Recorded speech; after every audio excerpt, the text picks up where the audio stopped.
first thing we're going to learn in session 3 is another C major scale pattern. Back in session 1 we learned about C major scale pattern number 1, which was in the open position where we had open strings.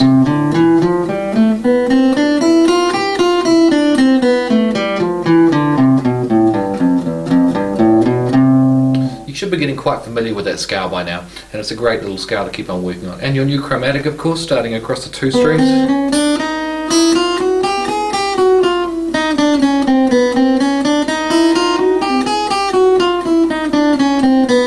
Those are the 2 main scales we've been working on, and the pentatonics of course, but we're starting to use them for some riff-based work and that like we did in the last session. Now though, what we're going to learn is another C major scale pattern. It's pattern number 2. What we've got that's unusual about the scale is it doesn't have any open strings. Now the first thing we have to learn is about position playing. So with position playing you have 1 finger per fret starting from a certain fret. So if we're said to be in the 5th position, it means that the first finger is playing all the notes on the 5th fret, so the second finger is playing 6th, 7th is playing 7th fret is 3rd finger, and 8th fret is 4th finger. So what this scale is, it's in the 2nd position. So it means we're back here where the first finger is covering all the notes that would be done on the 2nd fret, the 3rd finger there, 2nd finger there, 3rd finger there, and 4th finger there. This is the 2nd position. So let's have a look at the scale now. You can see it on your screen as well as in the book. And the root note, the lowest root note, is the C note on the 3rd fret of the 5th string. So that's this note here. As you can see, it's going to be played by the 2nd finger. So then let's go through the scale now. We have that note, and then the next note is a D note, which is a whole step away. So the 4th finger will play that on the 5th fret of the 5th string. The next note is an E note, which is a whole step away from D, which is on the 2nd fret of the 4th string, which will be done by the 1st finger. Next one is on the 3rd fret of the 4th string, the F note, a half step up, done by the 2nd finger. The next one is a G note, which we'll do on the 5th fret of the 4th string by the little finger. The next one is the A note, which will be done by the 1st finger on the 2nd fret of the 3rd string. The next one is the B note, which is a whole step away from A, which is done by the 3rd finger on the 3rd string, 4th fret. And the next note is the C note, which is a half step away from B, of course, and it's on the 5th fret of the 3rd string. That's 1 octave. Let's keep going though. The next note is a whole step away from C, which is D, and we'll do the D on the 2nd string, which brings us onto the 3rd fret of the 2nd string, so the 2nd finger will do that. The next note is an E note, which is a whole step up from D, which we'll do onto the 2nd string, 5th fret. Now the next note's a bit of an anomaly. It's an F note and it's back on the 1st fret of the 1st string. So it's actually out of position. As you can see, our fingers here going from 2nd, 3rd, 4th, and on the 2nd, 3rd, 4th and 5th frets, this note on the 1st fret's out of position. And what I'd like you to do is try very hard just to pull the finger back. What we don't want to do is pull our whole hand back. The idea of position playing is that we get smoothness and fluidity out of our playing because we're playing in the same position, and only the fingers have to do the work and not the hand jumping around. It's when the hand moves and jumps around that we waste time. Now this is especially important for our lead guitar, especially when we start to play a bit faster and like that.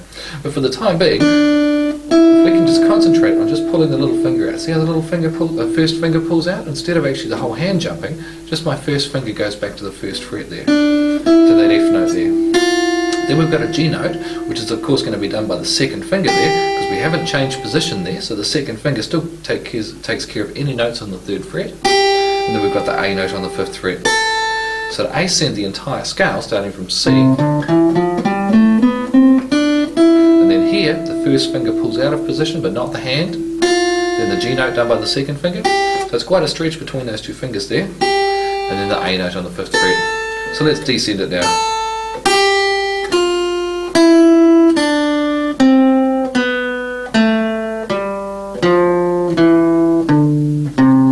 Keep on going back even further.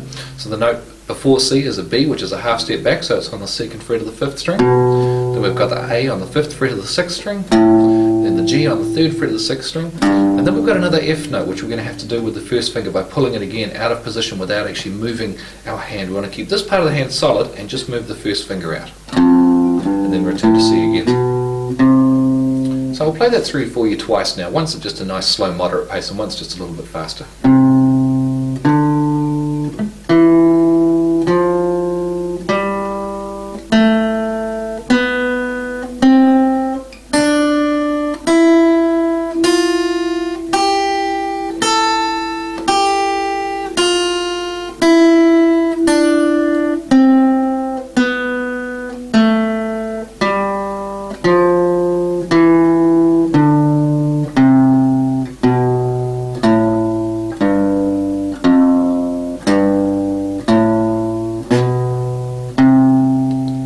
So we play that scale just like the others, where we start on the lowest root note being C, we ascend to the highest note in the scale up here, we then descend to the lowest note in the scale, and then we return to the lowest root note. Now it's very, very important that you do practice all these scales. You might think we're not using them in any of our songs yet or anything, but we will eventually, believe me. But what they are is good practice for the hand. They start really developing the left hand and getting it really strong and getting it really accurate where it plays the notes as well. About 5 to 10 times a day for each scale is quite sufficient, and that makes quite a workout. You might get sore hands, they might get a bit painful on that, you probably haven't done a lot of scale work, but do keep it up and really make it happen.